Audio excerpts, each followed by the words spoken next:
NES here in Nashville says that they are enhancing the system that they use to keep track of people with critical medical needs so that they can prioritize them when they're restoring power. So they do this through a program called their Critical Referral Program. Basically how this works is people can get added to this list if they have critical medical needs where they need electricity to run like medical devices to keep them alive.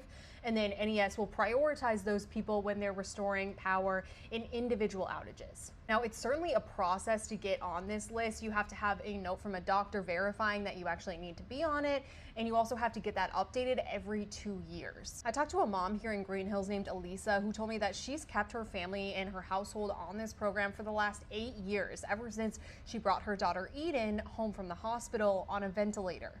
Now, she told me they lost power for a week during the storm and they had to go to a hotel. She said if they hadn't been able to find a hotel room, they probably would have had to go to the ER to make sure that Eden would be okay. Now, she told me that NES told her during this last storm that they wouldn't be able to prioritize people on this list in an outage like that because it was just so widespread. They had to go to fix, the outages that affected the most people before they could go to individual outages. But NES still definitely wants this list updated. They actually said it's something that they learned from this winter storm, that they want to do a better job of making sure that everyone that needs to be on this list is. Obviously, with big widespread storms like this, it can be a different beast. But in smaller outage situations or individual outages, they can prioritize sending crews to people like Elisa's family who really need power to keep them alive. Now, NES said last week they only had like 300 people on this list, and that actually shocked Elisa because she was like, there's definitely more people in Nashville that should be on this list. So here are some of the examples of equipment that if you use this equipment, you could qualify to be on this NES list.